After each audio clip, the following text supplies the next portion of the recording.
तमाम सरकारी मुलाजमीन को बहुत बहुत मुबारक हो। इस साल ईद उल फितर की छुट्टियां बहुत ज़्यादा होने वाली हैं। जी हाँ, गवर्नमेंट की तरफ से नोटिफिकेशन जारी हो चुका है। 31 मार्च को ईद होगी इंशाअल्लाह और 31 मार्च को सोमवार आ रहा है। सब चाहने वाले जो है अपने अपने घरों में छुट्टियां मनाएंगे और बहुत लंबी छुट्टियां होने वाली हैं। गवर्नमेंट ऑफ पाकिस्तान की तरफ से नोटिफिकेशन जारी हो चुका है।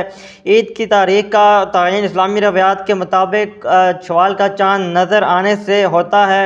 रवायत हलाल कमेटी की रिसर्च के मुताबिक 2025 में ईद उल फितर 31 मार्च को इंशाल्लाह होगी और माहिरीन ने पेशनगोई की है कि पाकिस्तान के बेशतर हिस्सों में 30 मार्च की शाम को हलाल का चांद नज़र आएगा, क्योंकि इसकी उम्र 26 घंटे से ज़्यादा होने की तवक्को है, जो कि रवायत के मेयार पर पूरा उतरता है। पाकिस्तानी इस साल तवील तातीलात मनाएंगे ईद उल फितर की, क्योंकि ईद के पहले 3 दिन तो कंफर्म जो है उसकी ईद की छुट्टियां होती हैं और अगले 2 दिन जुमरात जुम्मा भी है, गवर्नमेंट छुट्टी दे रही है। तो यूँ 29 मार्च से 6 अप्रैल तक गवर्नमेंट ने ईद उल फितर की छुट्टियों का ऐलान कर दिया है। इंशाअल्लाह जल्द इसका ऑफिशियल नोटिफिकेशन भी आप सबको मिल जाएगा। बहुत ही करीबी ज़राए से ये ख़बर निकाली है और एक नोटिफिकेशन हमें मिला है जो हम आपके साथ शेयर कर रहे हैं। इस वक्त आपको स्क्रीन पर इसकी हम थोड़ी सी झलक भी दिखा रहे हैं। इंशाअल्लाह जल्द ही इसका ऑफिशियल नोटिफिकेशन आपको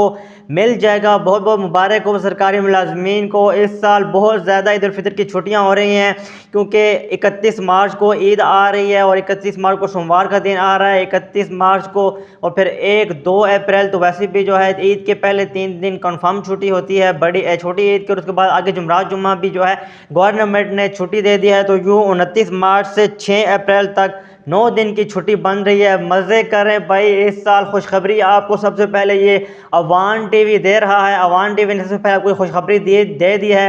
एक हफ़्ता जो है आप सब ईद उल फितर की छुट्टियां मनाएंगे। जो लोग घरों से दूर भी जाते हैं उनके लिए भी अच्छा है यार, अपने घर में जाके थोड़ा बहुत जो है ना आराम से छुट्टियां करेंगे। ईद की खुशियों में अवान टीवी को भी याद रखिएगा, हमारे चैनल को सब्सक्राइब कर लें। इसी खुशी के मौके पे हमारे चैनल को सब्सक्राइब कर लें, क्योंकि हमने आपको खुशी की खबर दे दी है। अगर आपने चैनल को सब्सक्राइब कर लिया है तो बेल आइकन को दबा दें, ताकि आपको इसी तरह की इन्फॉर्मेटिव और इंटरेस्टिंग वीडियोस इसी चैनल पर मिलती रहेंगी। अपना और अपने चाहने वालों का ख्याल रखिएगा, दुआओं में हमें याद रखिएगा। अल्लाह हाफिज़।